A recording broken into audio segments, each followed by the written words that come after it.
Como a própria apresentação ali da nossa apostila traz, a orientação é mediúnica e anímica, como a gente observa nos trabalhos, né? Mas mais do que isso, ela é de foro pessoal, íntimo e busca essa comunhão com Deus, que é o principal objetivo da teologia de Caritas.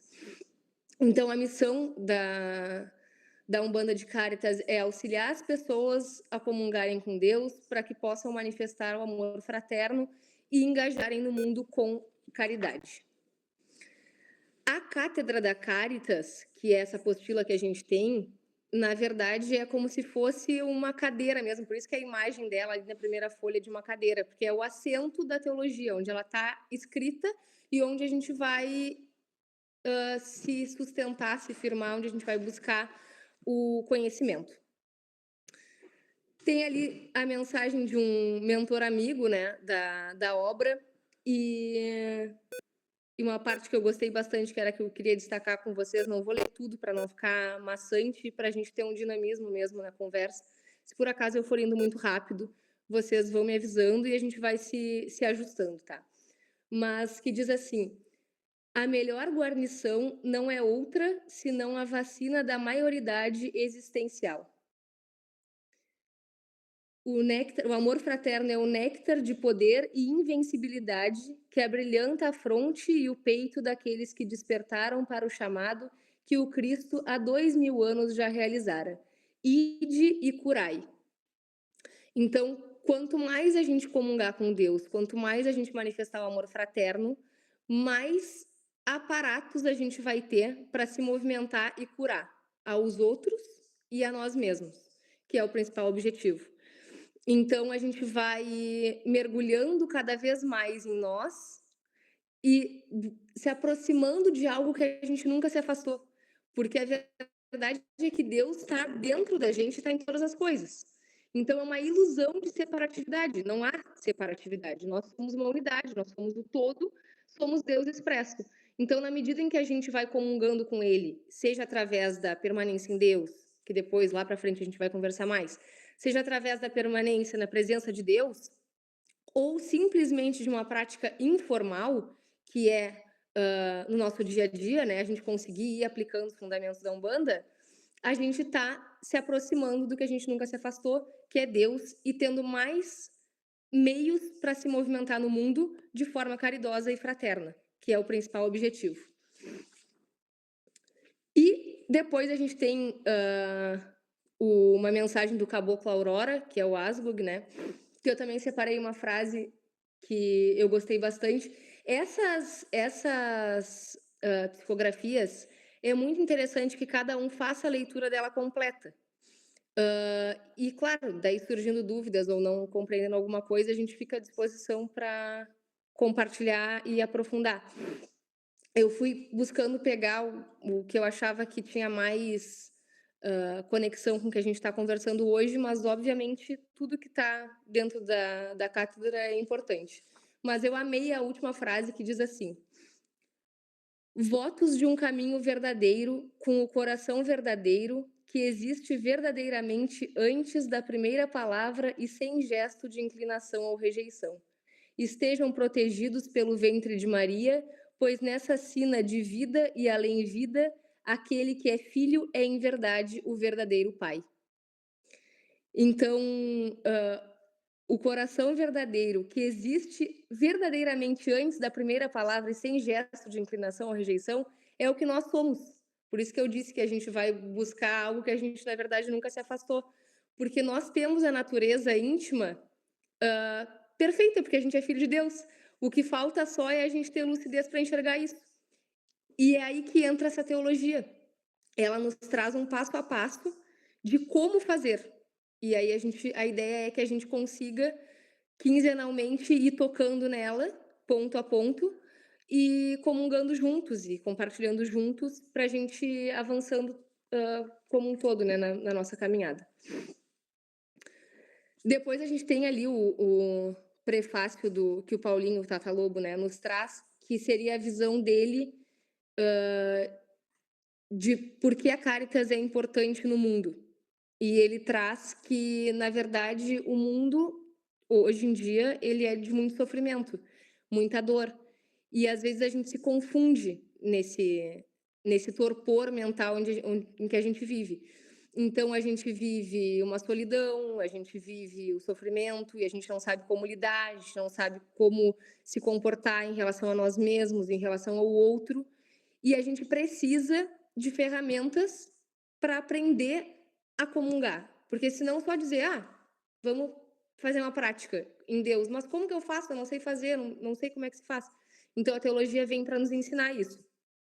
E vem para lidar com esse sofrimento, né? Para a gente conseguir nos entender mais, que eu acho que é o principal objetivo.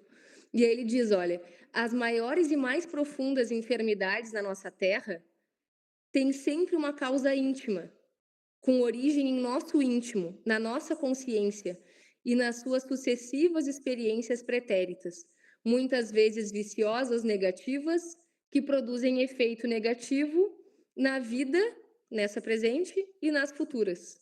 Então, tudo que a gente não consegue resolver nessa vida, a gente vai sempre ter a oportunidade de resolver.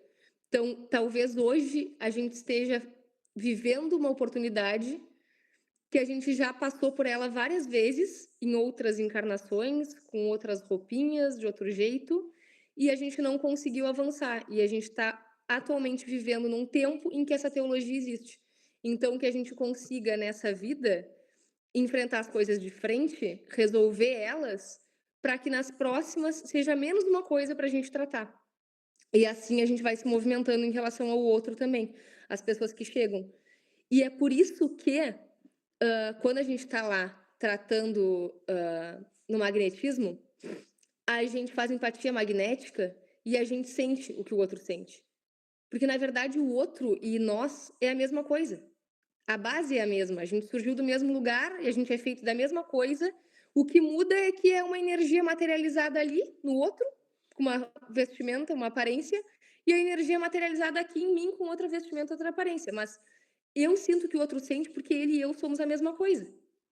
Então, a empatia, ela é tão ela é tão incrível que tu não tá com a dor, mas tu te conectou com aquela pessoa que está na tua frente e tu passa a sentir a dor que ela está sentindo. Então não tem como dizer que não existe ou que isso não é verdade, porque é algo que a gente sente na pele, né? O nosso corpo físico experimenta isso, que é o sofrimento. Então a gente começa a criar empatia e aspirar de fato que essa pessoa pare de sofrer. E isso já é o amor fraterno, que é o que a gente vai ver agora na sequência. Depois dessa passagem do Paulinho, a gente tem vida, onde estamos e para onde vamos. Então, ele diz que a gente está exposto ao mundo, está vivendo sentidos físicos e extrafísicos que são finitos e passageiros. E que a felicidade é paz além das circunstâncias e a cura é o que acontece naturalmente às enfermidades quando a gente se aprofunda na comunhão com Deus. Por que ele fala que a felicidade é paz além das circunstâncias? Porque sempre vai ter alguma coisa acontecendo na nossa vida que não vai estar perfeita aos nossos olhos, que vai estar desconfortável, que vai estar nos trazendo incômodo, que a gente acha que precisa melhorar. E se a gente tiver sempre deixando que a felicidade esteja na nossa ilusão de uma vida perfeita, a gente nunca vai ser feliz. Porque nunca vai acontecer de não ter uma circunstância desafiadora. Porque a gente está encarnado. E a gente vem para cá justamente para vencer essas barreiras, esses obstáculos. Então, quando ele fala que a felicidade é a paz além das circunstâncias, é na medida em que tu comunga com Deus e tu entende que mesmo as tuas dificuldades são ou aprendizado, se elas são impostas para ti para que tu avances, ou então elas são uma ilusão da tua mente que está olhando por um referencial mundano e não um referencial divino. E a cura é o que acontece quando a gente comunga profundamente com Deus, quando a gente começa a entender tudo isso, entender nosso sofrimento, de onde ele vem, para onde ele vai, como é que a gente pode lidar com isso. E aí a gente vai aos poucos se curando. Então, tem uma coisa que a avó Maria sempre fala que eu gosto muito de replicar, assim, que é: "As coisas não ficam difíceis de forma rápida". Então, se tu pegar, via de regra, as situações elas vão acontecendo na nossa vida e elas vão se aprofundando e elas vão vindo aos pouquinhos, e daqui a pouco tu percebe: "Meu Deus, está me doendo tudo isso". E da mesma maneira em que elas são construídas assim, a gente vai construir o contrário. A gente vai construir essa comunhão, a gente vai construir essa paz além das circunstâncias. Então, que não haja uma cobrança de nenhum de nós para acelerar o processo, porque não é esse o objetivo. O objetivo é que a gente tenha constância, porque só a gente caminhando constantemente, a gente já vai ir melhorando. Então, quem está chegando agora, ou quem já teve essa teologia há mais tempo, pode pensar: nossa, mas é muito difícil, isso está muito distante de mim. Mas a gente está menos distante do que estava ontem, porque cada vez a gente vai avançando um pouquinho. Então, não dá para olhar para a apostila como ela nos aparenta, né? O tamanho dela, assim, desse tamanho. Não dá para se assustar com ela. A gente vai ir uma página por vez e é isso, como é para tudo, né? Então, tem que curtir o processo. As 4 etapas do caminho, tem um vídeo da Jaque, que é bem maravilhoso em relação a ela, que é bem detalhado, então eu acho que dá para cada um assistir aquele vídeo, do que eu ficar repetindo uma coisa que ela falou, sei lá, 2 semanas atrás. Então as 4 etapas do caminho é mais ou menos para a gente se situar onde a gente está dentro do caminho da Umbanda e conseguir fazer uma autocrítica, tá? Num resumo, a gente pode ser vagueante, que a gente está à procura de qualquer experiência, não sabe direito para onde a gente está indo, está totalmente perdido, buscando experiências de acordo com os nossos prazeres. Então, onde a banda está tocando para um lado que eu estou gostando, eu fico, se eu não estou gostando, eu já vou embora, não estou buscando nenhum tipo de conexão. Quando a gente está buscadores, a gente já está buscando a paz, mas ainda muito autocentrado. Então eu vou até um lugar, como por exemplo, vou ir lá no santuário, porque eu quero me curar, porque eu quero ajudar a minha família, porque eu estou precisando de saúde, porque eu tô tudo para mim. Então eu estou buscando, mas não enxergo todos como uma unidade que eu quero amparar. Eu só quero tudo a meu favor. Já quando a gente está na terceira etapa, enquanto aspirantes, a gente já está aspirando, buscando essa paz além dessas circunstâncias, a felicidade não só para nós, mas também para os outros. E a gente começa a entrar em marcha para ir em direção à cura. E já quando a gente está praticante, a gente pratica o bem e abençoa por aqueles que também praticam o bem. Então a gente já começa a fazer essa caminhada de uma maneira mais lúcida e conseguindo amparar muito mais, justamente por uma visão clara que a gente passa a ter, da vida e dos ensinamentos como um todo. E aí a gente cai lá na Umbanda, né, o que seria, que ela é uma religião cristã, segue os passos de Jesus Cristo, e que seguir os passos de Jesus Cristo não significa ler o que Jesus Cristo fez, mas sim manifestar o que Jesus Cristo manifestou. E o principal objetivo é que a gente consiga cumprir o mandamento, né? Que é amar uns aos outros, como ele nos amou. E, e a teologia vem para nos ensinar como a gente faz isso, tá? Dentro da fundação e do fundamento, de como veio, como foi fundada a Umbanda, tá? Muitos acham que a Umbanda é uma religião afro, mas na verdade não. Ela é uma religião brasileira, fundada no Brasil, no Rio de Janeiro, em 15 de novembro de 1908, por Zélio Fernandino de Moraes. Os detalhes não tá na nossa apostila, mas no livro do Paulinho, que por sinal eu não sei onde foi parar o meu, vou ter que descobrir, na mudança eu perdi, mas no livro do Paulinho tem um capítulo todo sobre isso e é bem, bem detalhado mesmo. Então ali ele relata que o Zélio começou a ter delírios, enfim, super jovem, com 17 anos, e a família já não sabia mais o que fazer com ele, né? E aí foi levar ele para um centro espírita, que já não sabiam mais onde levar ele. Quando ele chegou lá, numa sessão de mesa, ele sentou e se apresentou o caboclo, que era o caboclo das Sete Encruzilhadas, que inclusive levantou e foi até a rua e pegou uma flor para colocar na mesa, já descumprindo uma das premissas do espiritismo na época, que era que depois que uma sessão é aberta, sessão de mesa, ninguém mais pode levantar até que a sessão termine. E, enfim, aí o caboclo das Sete Encruzilhadas, incorporado, disse que ele estaria recebendo na casa do aparelho, que era o Zélio, né, no dia seguinte, e que ia ser instaurado culto, enfim, que era a religião de Umbanda. E assim a gente tem a fundação da Umbanda, no dia 15, e ele já disse que o fundamento da Umbanda é a manifestação do espírito para a prática da caridade. Isso foi o que ele disse no dia 15, e é falado e super importante até hoje. E muito importante também a gente dizer o que é essa manifestação do espírito, de qual espírito para a prática da caridade.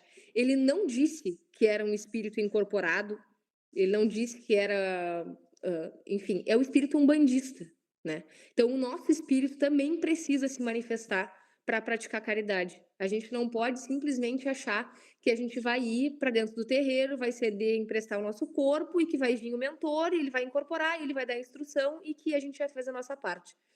Muito pelo contrário, a gente precisa estudar, a gente precisa se empenhar. Isso é o que está no nosso alcance. E até para a gente ter a clareza de saber para quem a gente está emprestando nosso corpo, de ter, inclusive, esse critério, né, de saber o que está acontecendo com a gente e ter um filtro, porque na medida em que a gente desencarna depois, a gente não vai ter mais corpo para emprestar. Então, para que serve? Para que a gente serve? Só para enquanto a gente está encarnado e a gente vai lá, trabalha mediunicamente e morre e não serve mais para nada? Eu penso que não é esse o objetivo. Nós, como espíritos eternos, como a gente precisa se empenhar em avançar, né, em fazer a nossa parte. E é como se a gente tivesse, assim, um vou usar uma metáfora, assim, como se a gente tivesse um teclado na nossa cabeça. Quanto mais a gente estuda, mais teclas a gente oferta para o guia utilizar. Se eu não estudo nada, ele vai trabalhar comigo? Claro que vai. Ele vai usar o meu corpo, vai usar o meu ectoplasma, vai curar? Claro que vai, óbvio que vai. Mas na medida em que eu estudo, eu dou mais possibilidades de ele, através de mim, fazer o trabalho que ele quer fazer. Então, isso é o que está ao nosso alcance, vou dizer assim. E aí, no dia seguinte, já lá na tenda Nossa Senhora da Piedade, que foi onde surgiu a Umbanda, né? Ele veio trazendo qual era o sentido da caridade. Então, ele disse: a prática da caridade, no sentido do amor fraterno, será a característica principal deste culto, que terá por base o Evangelho e Jesus Cristo como Mestre Supremo. Então, essa é a característica principal da nossa religião. Por que ele fala que a caridade é no sentido do amor fraterno? Para que a gente saiba que não é o amor entre pessoas, o amor humano, ou tipo homem e mulher, né? O amor fraterno é o amor no sentido de inclusão, ou seja, eu não escolho quem eu vou amparar, eu não escolho quem eu vou ajudar. Eu ajudo qualquer pessoa, não importa como ela se apresenta, né? E mais do que isso, fraternidade no sentido de eu me movimentar para que o sofrimento dessa pessoa cesse. Então a gente pode fazer isso de diversas formas, numa gira de umbanda, através do magnetismo. E ele também fala que a caridade no sentido do amor fraterno, para deixar claro que não é a caridade assistencialista, de eu doar algo que está me sobrando, que eu não quero mais, por exemplo. Eu vou no inverno lá, faço uma limpa no meu guarda-roupa, todas as roupas que não me servem ou que eu não gosto, eu vou lá e dou. É ótimo, né? Isso também é caridade, mas isso é um assistencialismo. E o que ele está falando aqui é a caridade no sentido do amor fraterno, de tu doar o que é de mais precioso teu, que é o teu tempo e a tua energia para diminuir o sofrimento do mundo. Então é importante a gente pontuar isso. Aí, anos depois, ele veio trazendo a tríplice, que a tríplice da religião de Umbanda, que seriam os pilares da religião, que é o amor, a humildade e a caridade.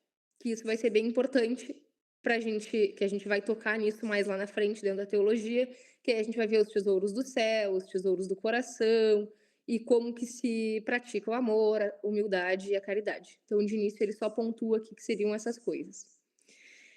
E aí, os pilares operacionais da Umbanda são 3. Então, a gente tem as 7 linhas, que seriam os orixás, como o pilar divino, e por isso que muita gente confunde o dizendo que a religião de Umbanda seria afro, mas ela é brasileira, porque na verdade o culto aos orixás é afro, de fato. Mas ele foi pego para uma religião brasileira. Então o culto aos orixás segue sendo afro, mas a religião segue sendo brasileira. E se a gente vê, até tem algumas. Eu sei que aqui em Pelotas, uma das charqueadas, aconteceu isso. Que tem uma pedreira, assim, onde eles colocaram uma. Não sei que santo que é, mas tem a imagem de uma santa.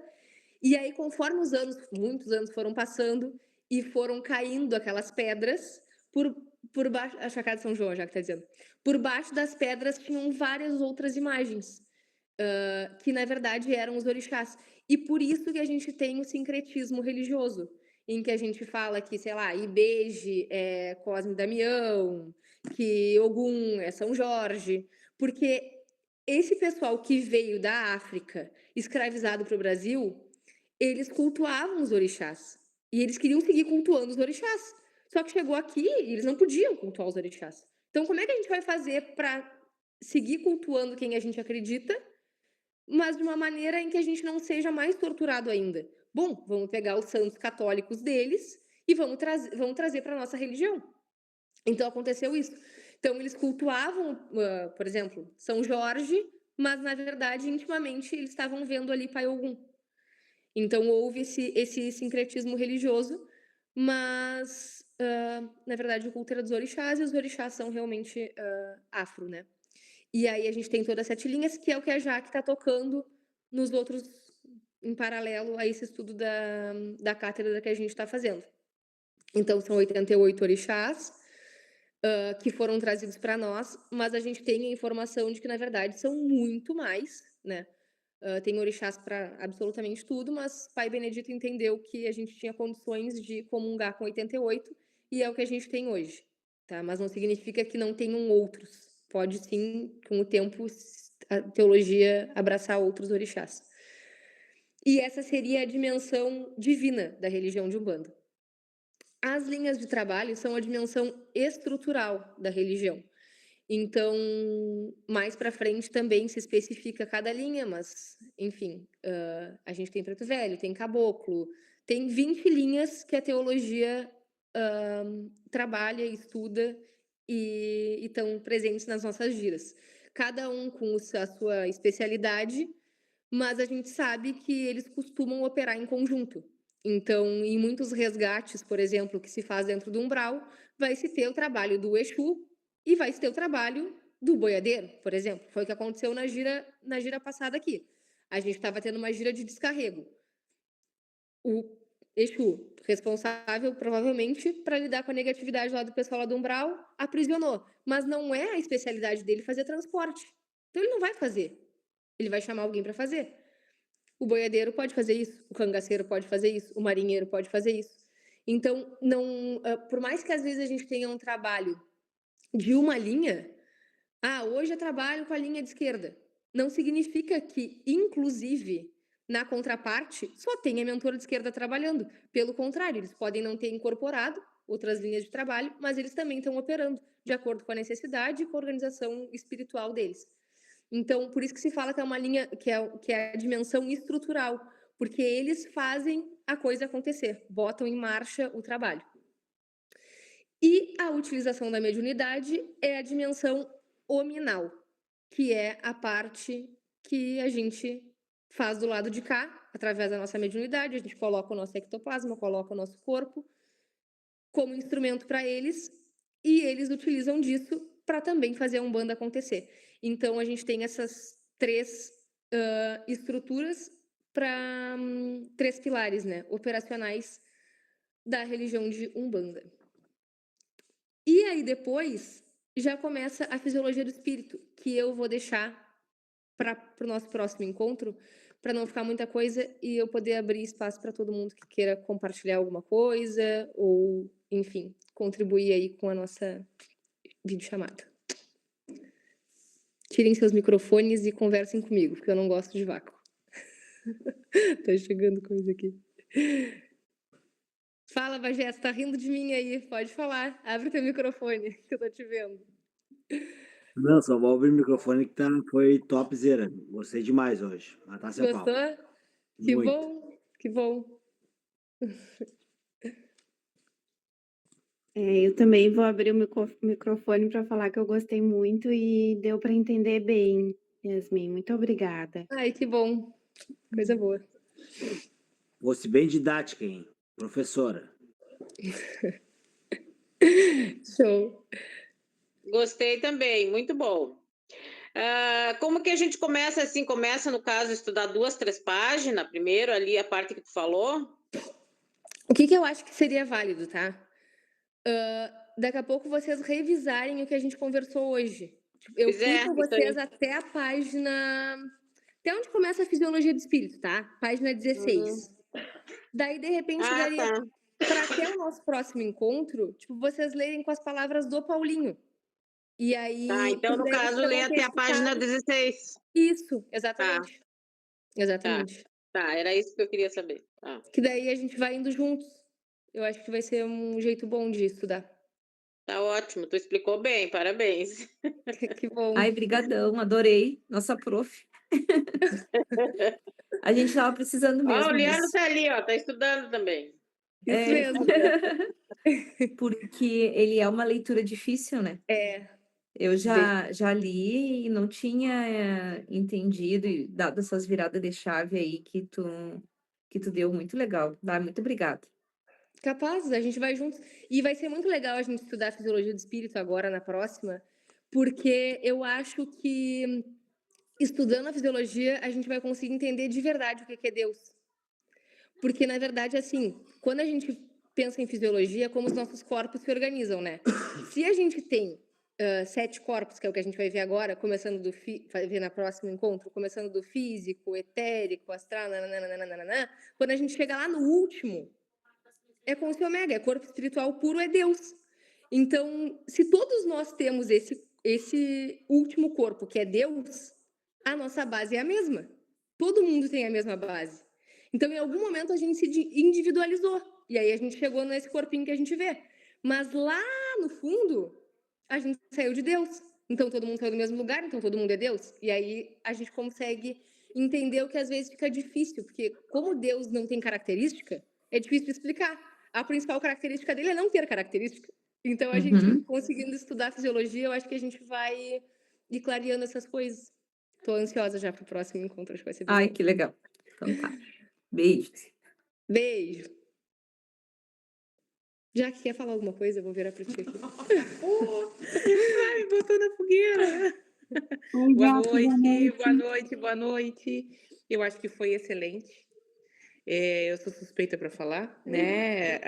O nível visível e audível foi espetacular. Conseguiu explanar muito bem essas 16 páginas e dizer que a gente não se assuste, reiterar o que ela falou, que a gente não se assuste, porque parece muito distante e muito difícil, porque a gente ainda não tem essa condição de se colocar, né, como praticante.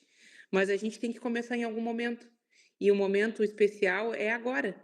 E a gente fazendo isso tudo junto, a gente tem condição, inclusive, de compartilhar conhecimento, a gente tem condição de tirar dúvidas uns com os outros, de colocar experiências da nossa vida, do nosso conteúdo íntimo, até para experienciar essa teologia. Como a gente falou mesmo, né, da questão dos 4... 4 etapas do caminho? As 4 etapas do caminho, né? Todos nós, não quer dizer que a gente pule de etapa, que a partir do momento que a gente está como aspirante, que a gente não deixe de ser vagueante em alguns aspectos da nossa vida. Porque a gente pode se colocar como aspirante, mas em alguns nichos da nossa vida a gente ainda é um vagueante, A gente ainda está buscando. E a partir do momento em que a gente começa a se colocar como aspirante, de fato, a gente vai começando a vigília diária. Então, isso é um trabalho muito, muito especial para a nossa vida. Que a gente, fazendo em conjunto, inclusive, a gente se fortalece. E tudo isso é muito especial nesse momento, porque eu acho que é um momento em que a gente tem mérito para passar pelos obstáculos que vão se propor na nossa vida e saber contorná-los como uma água contorna um obstáculo físico, sólido. Então é isso. A fisiologia do espírito é maravilhosa e as 3 estruturas da religião de Umbanda também são especiais demais para que a gente possa estudar, né? O Orumalé todo a gente vai tocar ponto a ponto e o Orumalé por si só ele já é curativo, né? Quando a gente começa a falar de Pai Exu, a gente não está falando do orixá divindade. A gente está falando da divindade, da negatividade que existe em nós e que a gente agora começa a condição de procurar por ela dentro de nós. E ela começa naturalmente a aparecer onde a gente sequer via que ela existia.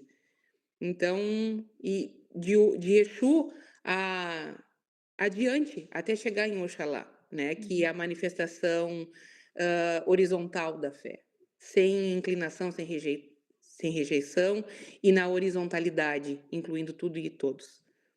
Então, isso é muito especial. Quando a gente vê as linhas de trabalho, a gente se coloca literalmente como falangeiros, né? Que é a estrutura, a segunda estrutura, que é a estrutura não divina, mas estrutural mesmo. a estrutural mesmo. A gente começa a ver o quanto aquelas falanges trabalham, militam e a importância delas no mundo espiritual. E assim como nós, a nossa importância e a nossa colocação dentro de uma estrutura de amparo, que aí a gente traz para a nossa realidade de terreiro, vendo que cada um de nós ele é muito importante dentro do terreiro e que um não supre a falta do outro. Então a gente vê que a linha estrutural, ou a coluna estrutural, ela vem também para nos mostrar isso, que o Exu ele não supre a necessidade do boiadeiro e nenhum do outro, e assim somos nós dentro de um terreiro, com toda essa nossa dinâmica de estrutura, que todos nós somos muito importantes dentro do trabalho. E, claro, a estrutura hominal, que é a mediunidade. Entender a mediunidade e entender as nossas faculdades mediúnicas, trabalhá-las, depurá-las, né? Burilar, como o Lucas falou na homília de sábado, burilar as nossas faculdades mediúnicas, ela é essencial para que a gente se torne cada vez mais apurado com as nossas necessidades e com as necessidades daquelas pessoas que chegaram até nós, principalmente por confiança. Então, isso também é muito importante. Então, quanto mais a gente desenvolver a intuição, quanto mais a gente desenvolver a empatia magnética dentro do trabalho de magnetismo e também do anímico mediúnico, que o guia também usufrui da nossa mediunidade e das nossas faculdades para isso, também é importante da gente entender essas faculdades para poder burilar. Porque, como a gente fala, o médium, ele é médium em tempo integral, ele é full time. Então, ele não é só no sábado, quando tem atendimento no santuário. Ele é também para aquele irmão que está em sofrimento, inclusive morando do lado da nossa casa, e que está precisando, às vezes, de uma palavra de suporte. Então, tu te conecta com a espiritualidade, tu consegue ter uma forma audível de poder transmitir aquilo que chegou em ti e, muitas vezes, orientar a pessoa de forma correta. E não gerar uma causalidade negativa para ti, quando tu dá um conselho que coloque alguém em risco, né? Alguém num estado inseguro. Ou conduzir essa pessoa mais próximo ainda para a beira do abismo onde ela se encontra. Então, as 3 estruturas em que a Yasmin falou hoje, elas são muito importantes para a gente poder entender e poder se colocar frente a cada uma delas. E é isso, a minha contribuição é essa. Se alguém quiser contribuir, vou virar agora para o Eduardo, vou começar a botar os outros também. Quer falar? Não? Então, o Rodrigo e o Eduardo estão aqui, também desejando uma boa noite para todos nós e agradecendo muito por essa oportunidade que a gente tem de fato fazer a nossa faculdade, a nossa universidade estrutural, né? onde todo mundo trabalha, estuda junto, trabalha o seu íntimo e estuda junto. E pode também, a partir do momento em que a gente começa a ter conhecimento, a adquirir conhecimento, começam aí surgir as dúvidas. Então, ao longo dos nossos estudos, certamente vai surgir muita dúvida. E só o trabalho e o estudo em conjunto é capaz de dar oportunidade para que a gente consiga saná-las. E Oi, eu Jaque, agradeço. Pode posso falar, fazer querida. uma pergunta? Essa Claro. apostila, como é que eu faço para adquirir uma apostila que a gente tem que ter para estudar? Isso. Essa apostila, ela está ali no grupo, mas eu posso colocar ela de novo. Elas são 186 páginas. Aí no cassino parece que a Joci mandou imprimir, deu R$ 70. 50 e poucos, eu acho. Lá no cassino acho que é 70. Ah, bom. Mas a Mayra Oi. conseguiu. Mas a Mayra Não, Jaque, é R$ 100 tem no aí no cassino. cassino, né? A Mayra conseguiu para mim pela metade do preço. Isso, a Mayra consegue ali aqui em Pelotas, num lugar, por 45. Oi, Jaque, o meu áudio está muito ruim aqui. Consigo sim, é só pedir lá. Eu vou botar de novo no grupo lá o ato certinho da Casa do Estudante. Uhum. Pede lá e eu passo lá e levo na próxima Tá reunião ótimo. nota lá. Isso Tá aí, tá bom? ótimo. Tá ótimo. Tá, E eu faço. daí, Tá bom, beijo. e quem quiser, né, quem não quiser ainda colocar, imprimir todas e dispendiar esse valor na forma integral, vai imprimindo aos poucos. Pode imprimir essas 16 páginas aí e estudar as 16 páginas até o dia do próximo estudo da cátedra, que aí começa a fisiologia do espírito. Pode ir fazendo aos pouquinhos e depois, no final, encadernar tudo junto. Tá, e aí Ou tu quem pode tem disponibilidade disponibilizar? pode acessar só de forma digital também. Tá, Diga, dona Helena. eu vou entrar em contato com a Mari, então, e pedir para ela fazer para mim e eu faço um Pix para ela, alguma coisa assim. Isso, tá bem. Porque Tá, daí como a senhora está melhor. já faz tudo de uma vez e é bem menos o valor do que aqui no cassino, né? Aqui no cassino isso sai quase o dobro, mais que o dobro. Isso aí. Como a Então senhora tá, achar melhor. obrigada, Tá Boa bem? noite. Mas o importante de tudo mesmo é a gente entender que é um passinho de cada vez. E que é como a Yasmin colocou lá no começo. Quem chegou agora tem a mesma oportunidade e a mesma oferta, mesmo acesso de quem está há mais tempo. E que a gente sempre vai caminhar no ritmo do que caminha mais devagar, para que a gente possa sempre oferecer para todas as pessoas terem acesso a essa instrução. Esse é o nosso propósito, pode ter certeza. Tá bom, gratidão, Jaque. Obrigada. Até que todos estejam no mesmo nível, a gente sempre vai voltar nas bases que são necessárias para a estrutura ser firme, como o pai João nos explicou, né, Chay? Lembra que ele sempre nos explicou que é um tijolinho de cada vez, mas o importante é sempre fazer a base firme para que, quando sopra o vento, a palha não se desfaça? Essa é o nosso grande propósito, que todos nós sejamos os grandes pilares dessa estrutura. Até porque Boa noite. a teologia, assim, ela é que nem o evangelho, sabe? Cada vez que tu lê, parece que tu tem um pouquinho mais de compreensão. Então, no início, parece impossível. Aí depois vai ficando possível, aí depois tu vai conseguindo comungar com ela, aí ela vai fazendo cada vez mais sentido. Aí as dúvidas que tu tinha no início não são as mesmas que tu tem hoje, tipo, as dúvidas vão ficando mais profundas, vou dizer assim, sabe? E aí cada vez que tu toca nela é uma nova oportunidade. Então, mesmo quem já estudou ela e já passou por ela, nunca vai ser demais passar por ela de novo, nessa vez que a gente está passando agora. Porque sempre vai ter algo para a gente aprender. É a mesma coisa que o evangelho. Tu lê, e cada vez que tu lê, tu compreende mais o que Cristo foi. E a nossa realidade está sempre mudando. Claro, com certeza. Então, toda vez que a gente lê o mesmo livro, a gente Ele é um livro diferente. E eu posso também ir colocando no grupo ali, por exemplo, a próxima aula eu digo, pessoal, é da página tal a tal, para quem quiser já ter as páginas e tudo mais. Daí a gente vai indo construindo o estudo juntos. E eu acho que vai ser bom estar gravado também para quem não conseguir estar junto, conseguir ouvir depois e não ficar perdido, porque como ela é uma teologia, ela tem início início, meio e fim, digamos, em ordem de raciocínio.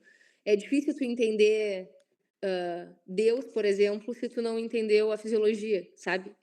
Uma coisa vai ficando meio ligada na outra. Então, para quem não conseguir estar presente, se conectar da mesma maneira, né? Eu acho que tu tá conseguindo gravar, né, Lucas? Show. Então tá, gente, da minha parte, tem mais alguém que quer contribuir com algo? Cri, cri, cri, cri. Nadinha, nadinha? O Dino não tá aí? Deixa eu ver quem é que tá aqui. Fazer uma chamada. Eu tô aqui, Ó, ó. Então contribui. Muito. Contribui, Zalion dos Pampas. Sai dos Pampas. Muito obrigado só. A contribuição de hoje é só um agradecimento mesmo por toda a dedicação de cada um, por todo o compromisso e por cada fortalecimento de cada elo que faz a gente se manter aí sempre no estudo e na caminhada aí. Muito obrigado mesmo. Obrigado, Yasmin, por toda a explicação Capaz. detalhada e pela dedicação, enfim. Obrigado, Jaque. Legal que vocês estão aí. Muito boa. Um beijo. Isso é porque Eu tô aqui tá aqui também. eu tô aqui dando apoio moral para Yasmin, né? Tô vendo se passou tudo aqui. É fundamental, que é E fundamental. detalhe, a gente quer levar isso além dessa vida. E a partir de uma mesma base em que a gente está construindo todos juntos, a gente vai poder ir para o mesmo lugar todos juntos e seguir esse trabalho, além dessa vida. Ótimo. Então tá, gente. Boa noite para todo mundo. Espero que vocês Ô, durmam Rodrigo. bem, descansem. Ó, o Bagé surgiu Oi. das cinzas. Rodrigo, eu sabia que tu era fundamental nisso aí, Rodrigo. Sim, Tu, Eduardo. sim. Não, eu e Eduardo. Assim como tu. Sim, eu e Eduardo, na verdade, estamos por trás aqui, tipo, dando apoio moral. Na verdade, quem escreveu isso aqui foi o Eduardo, mas não tem problema, nós não vamos falar nada. Tá, mas me diz uma coisa, o que seria da televisão sem os bastidores? Não existe. Com certeza, é verdade. Perfeito, Antônio, perfeito. Então tá, gente. Peraí, só mais uma coisa pro Bagé. Tia Bagé, na próxima vez nós vamos provar aquele salgadinho, nós não provamos. É o canudinho. Não, deixa eu te mostrar. Ah, não sobrou nenhum pra contar a história. Mas a Jaque fez uns canudinhos, ó. Não sobrou nenhum. Inspirado nos teus, Antônio, que tu trouxe. Esse eu não provei. Agora ela vai ter que fazer de novo. Vamos ter uma prece? Vamos. Pode Obrigada, puxar, Sabrina. Pode puxar, puxa ela. Tá. Então, vou fazer uma Ave Maria, tá? Ave Maria, cheia de graça, Senhor é convosco, bendita sois vós entre as mulheres, bendito é o fruto de vosso ventre, Jesus. Santa Maria, Mãe de Deus, rogai por nós, pecadores, agora e na hora de nossa morte. Amém. Do Pai, do Filho, do Espírito Santo. Amém. Muito obrigada. Eu que Obrigada, agradeço. Yas. Beijo, Boa Yas. noite, gente. Boa noite. Até mais. Muito obrigada. mais. Gratidão. Obrigado, pessoal. Boa noite. Boa noite. Boa semana.